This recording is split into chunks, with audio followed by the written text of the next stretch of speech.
Hola, ¿cómo están ustedes? Sean ustedes muy bienvenidas. Comencé por las damas, por supuesto, y muy bienvenidos a este su programa, El Mundo de Guadalupe Loaesa. Tenemos una entrevista a la cual yo le tenía muchas ganas desde hace mucho tiempo, pero me daba cierto rubor molestar a este personaje, que es, bueno, ya es toda una estrella, una lista político muy importante, pues de plano me atreví. Me empecé a buscar el teléfono, no lo encontraba, me fui a un restaurante que tenía buenísimo, que es Las Mercedes, allá en Polanco. No, pues ya que ya no existen Las Mercedes, yo digo, ¿qué hago? Dios mío, ¿qué hago? Pues no, pues lo conseguí por Facebook. Y aquí está nuestro invitado, y yo me siento muy agradecida con Alfonso Zárate, el maestro Zárate. ¿Quién no lo conoce? ¿Quién no ha seguido de cerca sus opiniones, sus análisis con José Cárdenas y desde luego el monitor con José Gutiérrez Vivó durante más de 10 años y luego en Televisa? Así es que ahora vamos a dedicar el programa a un tema que creo que no ha sido suficientemente analizado, profundizado. Me refiero a la primera presidenta de nuestro país, a Claudia Sheinbaum. ¿Por qué de pronto parece que está como que se ha esfumado, como que no aparece, como que López Obrador sigue acaparando todas las pantallas, entrevistas, sus mañaneras, y Sheinbaum, la próxima, la presidenta electa, está como apartada, como que no sabemos quién es Claudia Sheinbaum. ¿Qué percepción tienes de Claudia Sheinbaum en estos momentos, ya una vez que ya es la presidenta electa? Creo, Lupita, que un primer elemento para buscar este análisis del personaje Claudia Sheinbaum es preguntarnos por qué la escogió Andrés Manuel López Obrador.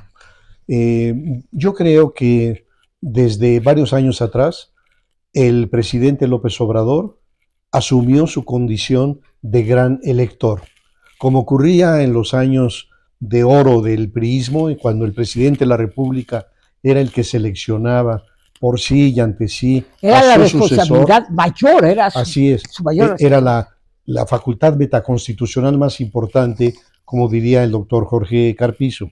Entonces, el presidente de la República, en los años dorados del PRI, escogía a su sucesor. Claro, no lo hacía de una manera libérrima, consultaba opiniones, grupos, exploraba los vetos que podían dar en su momento los generales con mando de tropa o los líderes de las grandes organizaciones sociales o los grandes factores de poder económico. Pero al final de cuentas el presidente decidía quién. Y para eso hay muchos testimonios de cómo iba preparando su relevo, cómo iba ubicando en posiciones importantes a quien sería su heredero. Yo creo que eso pasó con López Obrador y con Claudia, que López Obrador muy temprano decidió que su sucesora sería Claudia.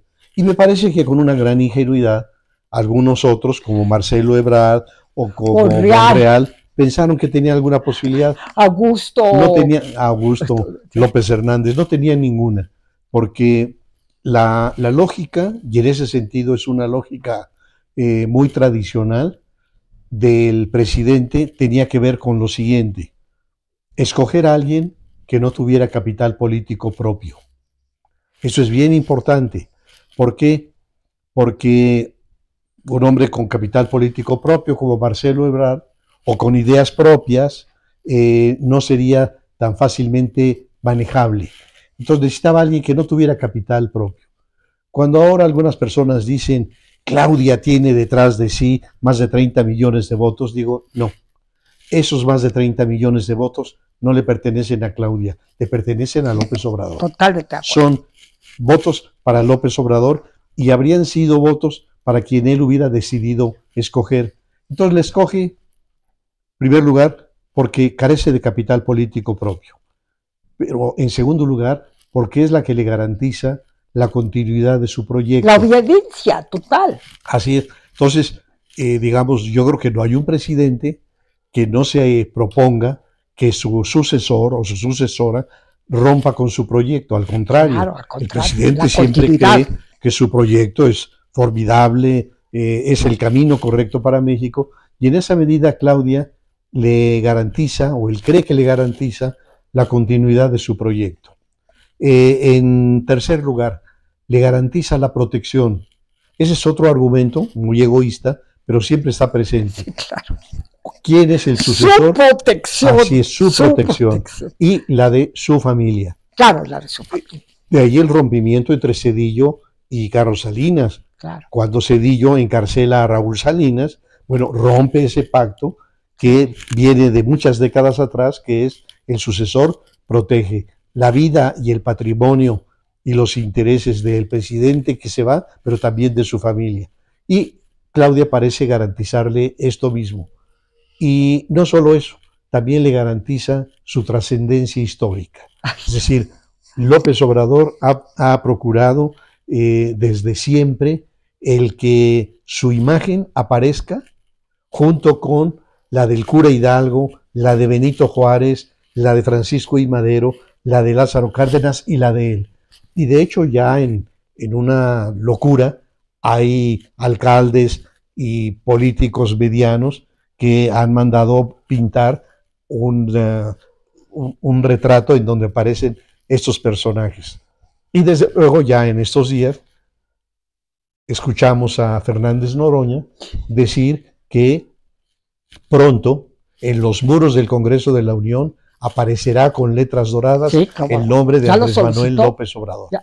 Entonces, Claudia le garantiza todo eso, por eso la hizo candidata. Sin protestar. Sin protestar. Así es, porque además lo que López Obrador ha construido es un liderazgo absolutamente unipersonal. Es decir, si tú quieres preguntarte quién es el número 2 o quiénes son los número 2 del gobierno, verás que prácticamente no hay número 2, sí, porque nada más hay un número 1. Sí. Es decir, este presidente monopolizó todos los espacios, todo el poder, y en esa medida Claudia no puede ofrecer ni un asomo de distancia con el presidente de la República. Entonces, sí, así, tal como lo expones, lo expresas, que me parece totalmente claro, así se va a dar el maximato. Es decir, tanto que se ha hablado que hay que tener cuidado, que porque con calles, que porque entonces cuando llega el general Cárdenas, que entonces lo mandan del avión, y porque el maximato se metía en todo, él decidía, sí se va a dar el maximato con López Obrador. Sí, Lupita, yo creo que prevalecen dos visiones analíticas en torno a cómo será el gobierno de Claudia. Hay un sector de analistas que argumentan que una vez que te imponen la banda y una vez que te sientas en la silla del águila, sí, asumes un poder, ¿no? En ese momento asumes un poder y en ese momento el presidente anterior se desdibuja. Sí. Y ponen como ejemplo el caso de Luis Echeverría y José López Portillo. Luis Echeverría escogió a López Portillo, su amigo de la adolescencia, porque también carecía de capital político. No se había, digamos, no se había dedicado a construir redes como Mario Moya Palencia. Entonces, era su hombre, el seguidor del proyecto, de su trascendencia, perfecto. Y le pretendió imponer un mini maximato, que se tradujo en qué? Se tradujo en que el líder del Congreso, Cámara de Diputados, era Augusto Gómez Villanueva, que en el gabinete tenía otro de sus alfiles, que era Porfirio Muñoz Ledo, claro, y que tenía un teléfono rojo con el cual se comunicaba con los miembros del gabinete. Bueno, ¿qué es lo que va a ocurrir? Que llega un momento en el cual López Portillo da un manotazo, saca del gabinete a Porfirio Muñoz Ledo, nombra embajador en Italia a Augusto Gómez Villanueva y lo saca del control de la Cámara de Diputados, y al propio Luis Echeverría lo manda de embajador a las Islas Fiji. Sí. Entonces, eso lo dan algunos analistas como ejemplo de que una vez que estás instalado en la silla del águila, el poder es tuyo. Y yo les digo sí, pero no están tomando en cuenta que esto se da en los años del PRI y que una característica de los priistas es la institucionalidad. Es decir, entonces, ¿qué es lo que ocurre? Que tú tienes una fuerza muy importante, que es la CTM, por ejemplo, Fidel Velázquez. Pero cuando el expresidente Echeverría recurre a don Fidel Velázquez, seguramente don Fidel le habría dicho, presidente, usted ya bailó, a usted le toca sentarse ahora. Es decir, pero oye, tú eras... No. Son las reglas del juego. Así es. Entonces, las organizaciones le dirían, nosotros somos presidencialistas. Sí. Entonces, nosotros estamos con el presidente, el que esté en la silla por los 6 años, pero ni un minuto después. Esto no ocurre ahora. Entonces, ahora lo que se perfila más bien es la sombra del maximato. Para la audiencia más joven, o quizá que no haya alcanzado a revisar ese periodo de la historia de México, hay que decir que en 1928 se elige como presidente por segunda vez al caudillo de la revolución, al general Álvaro Obregón. Obregón había sido maderista, es decir, había sido antirreeleccionista. Fíjate. Y sin embargo, después de que probó el poder, eran cuatrienios por 4 años, de 1920 a 24, se va aparentemente a cultivar garbanzo a su rancho en Sonora, pero a los obregonistas en el Congreso los instruye para que introduzcan 2 cambios a la Constitución. El primer cambio fue alargar el periodo de 4 a 6 años, es decir, una reelección parcial. Y el segundo, muy ingenioso, fue en donde existía la prohibición absoluta de la reelección del presidente, lo que dice hoy la Constitución, el ciudadano que haya ocupado la presidencia de la República no podrá volver a ocuparla, nomás le agregar una línea en el periodo inmediato. Entonces, como ya había pasado 4 años de Calles, ya podía regresar. Claro.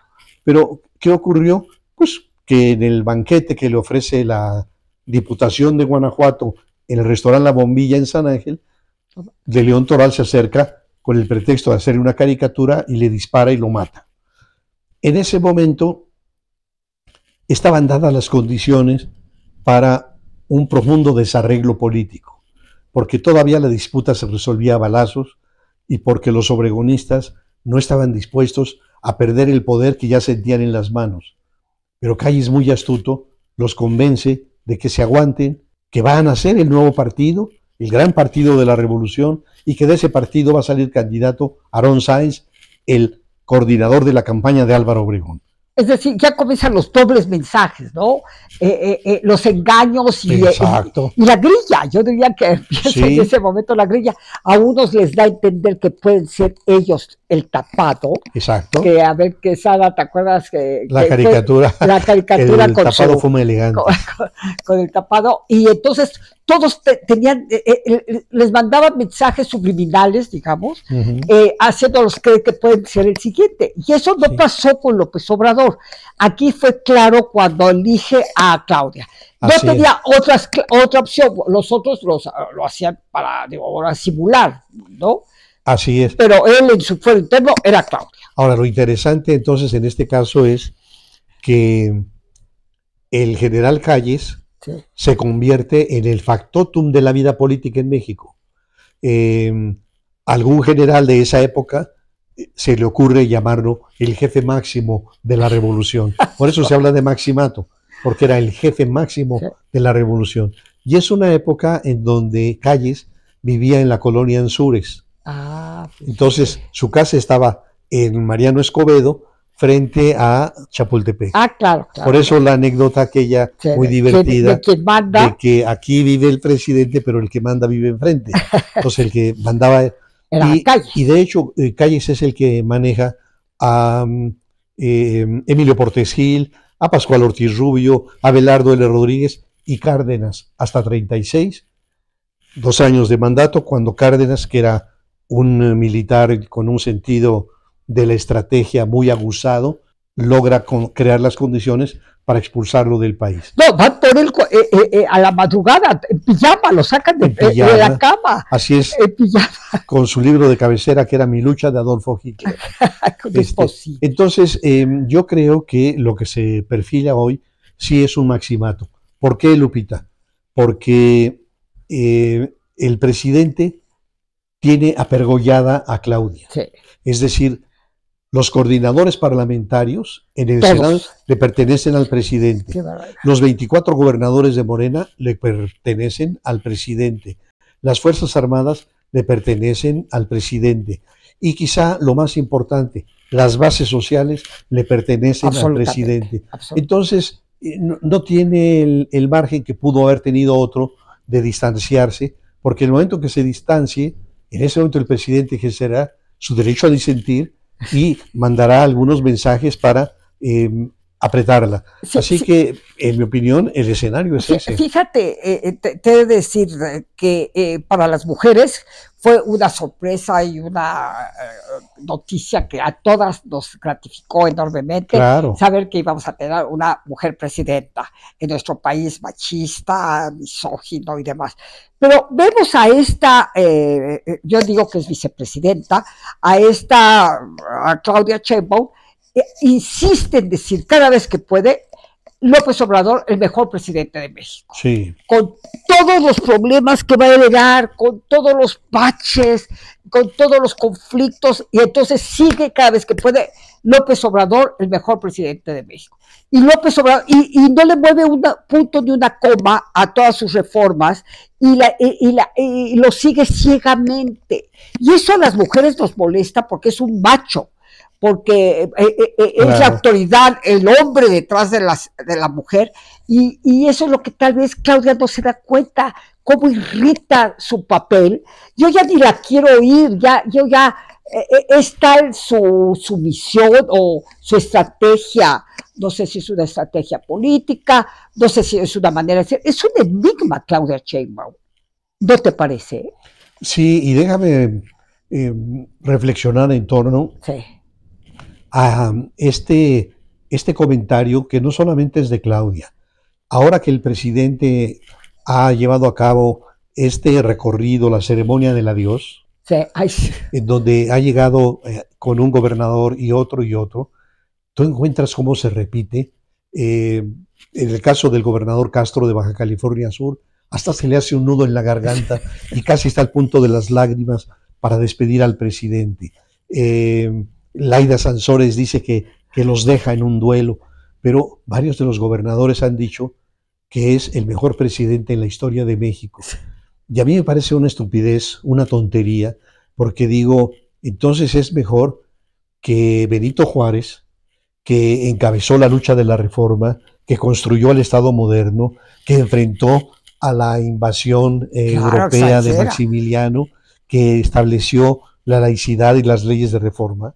Es mejor que el presidente Madero, que tuvo la valentía para convocar una revolución en contra de la dictadura, que estableció un gobierno democrático que permitió libertades que estaban ausentes en México. Es mejor que el general Cárdenas, que expropió el petróleo, que repartió la tierra, que tuvo una política exterior. Entonces me parece un exceso inaceptable, pero en eso está Claudia, y yo creo que la única condición que podría generar una autonomía de la nueva presidenta sería la falta absoluta del presidente López Obrador. Es decir, la hipótesis de que López Obrador quedara incapacitado con alguna enfermedad paralizante o que muriera. En ese momento, Claudia tendría un margen de maniobra mayor, pero fíjate, Lupita, en ese momento se desatarían los demonios, porque yo creo que Claudia no tiene liderazgo para poder controlar ni el carisma, no lo tiene. Entonces, tú te puedes imaginar, ante la ausencia de López Obrador, qué va a pasar con las tribus, con las facciones. Van a estarse disputando el poder y ahí se abrirá un escenario de ingobernabilidad en el país. Oye, y cómo se dice, mala hierba no muere, porque tú dices, bueno, si faltara claro. López Obrador, pero me da la impresión que ahora que se vaya a su finca, va a tomar vitaminas, va a comer muy sanamente, con sus porque dice que se va a poner guaraches, ¿verdad? Guaraches, sí. Se va a poner, y ahora, también algo que me tiene pues muy desconcertada, pues es el nombramiento de su hijo, claro. Andy, ¿verdad? Que es para darle continuidad a su programa, pero con un cinismo, porque él que estaba en contra el nepotismo, él que criticaba tanto a López Portillo con el nepotismo, el orgullo José Ramón López Portillo, el orgullo de su nepotismo. Entonces, es tan incongruente y es tan irresponsable, y dejarle todos estos frentes a Claudia Sheinbaum me parece lamentable, patético, es muy triste, y bueno, yo ya no me inspira la menor ilusión. Me inspira muchísimo más ilusión Kamala Harris. Ya Kamala Harris, voy a decir que ojalá que gane Kamala Harris. ¿Por qué? Porque es una mujer fresca, no está diciendo que Biden es el mejor presidente de los Estados Unidos. De vez en cuando le dice, we love you, Biden, Joe, we love you, Joe, ¿no? Pero nada más. Pero no es esta ceguera, esta cosa, tan evidente, tan grotesca, ¿me entiendes? A mí, en lo personal, te repito, me molesta, me irrita, y bueno, pues vamos a ver en qué se va a convertir Claudia Sheinbaum, si la van a dejar o no la van a dejar. Yo creo que hasta su mamá le dice, oye, Claudia, ya bájale, quítale 2 rayitas a tu sumisión, porque es científica, preparadísima, leidísima, viajadísima, y ve, actúa como si no tuviera esas herramientas. Así es, y además, otra cosa es que está heredando un país sembrado de bombas. Ay, sí, cállate. Minado completamente, el terreno minado. Entonces llega un momento en el cual tiene que mantener las pensiones sociales, porque esa es la condición de apoyo al régimen. Así es la condición básica. Nada más que para poder mantener las pensiones, el presidente capturó los recursos de instituciones que existían, del Consejo de Promoción Turística, del Instituto de los Emprendedores, de ProMéxico. Después desapareció más de 100 fideicomisos para quedarse con esos recursos. Después apretó, lo cual yo aplaudo, a los grandes evasores para disponer de más recursos. Después implantó un programa de austeridad brutal en la administración pública y nada de eso le alcanzó. Entonces ahora le va a tocar a Claudia mantener las pensiones sin tener los fideicomisos, los guardaditos. Entonces casi la va a obligar a hacer un gobierno gris, mediocre, porque no va a disponer de los recursos. Y problemas de muy diversa naturaleza en la relación con Estados Unidos. No, eso es lo que te iba a decir. Así es, el problema de los migrantes. Sí. Y López Obrador ha sido muy atravesado, como se puede decir, torpe, desatinado, bravero con los Estados Unidos y así con Canadá. Ya Trudeau no quiere saber nada de México. Dice, no, yo mejor ya ni opino. ¿Por qué? Porque ¿cómo te podré decir? Ha tensado demasiado las relaciones en el exterior. Tan innecesario con nuestro aliado comercial. Y bueno, y el gran tema, el tema de la seguridad pública. Claro. De los criminales avanzando por todas partes. Sí, entonces, Claudia recibe un país sembrado de bombas y con menos recursos. Así que le toca un escenario muy adverso, muy difícil, y creo que además de estas cualidades que ves, de su inteligencia, de su formación académica, en fin, hay una ausencia de carisma, hay una ausencia de liderazgo, y creo que difícilmente lo va a sacar adelante. Así es.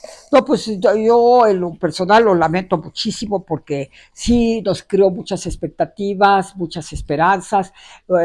Se va a resolver los problemas del feminicidio, de la violencia interfamiliar con las mujeres, así es que, pues sí, vamos a tener que observarla y tener que decir cómo la vemos, es decir, criticarla, que sea autocrítica, porque tampoco creo que sea que no le gusta la crítica, tampoco, y como va a tener sus mañaneras también, Ay, bueno, se me parece también muy desatinado. Yo no sé tú qué opinas, pero bueno, me parece absurdo. Pero bueno, no sabes lo que yo te agradezco esta entrevista. Me parece fundamental que tratemos de entender qué se nos espera. Por eso sí es importante leer, leer, escuchar al maestro Zárate, escucharlo todos los jueves, nada menos que con Pepe Cárdenas, ¿verdad? Y en el En canal, Grupo Fórmula el Grupo Fórmula, y el en el Grupo Universal Fórmula. también los jueves. Los jueves, exactamente. Sí. Y estás en Grupo Fórmula, bueno, todo es Grupo Fórmula. No, el Universal. No, el Universal, Sí, bueno, yo te leo del Universal. No, además está con Pepe Cárdenas en Grupo Fórmula así es. y su columna en el Universal. Así es que no se la pierdan. Yo a ustedes les digo, les agradezco mucho su fidelidad, su lealtad. Y nos vemos como siempre dentro de una semana más con otro tema interesante y con otro invitado. No creo que le llegue ni a los talones mi próximo invitado. Aquí al maestro Zárate. Trataremos.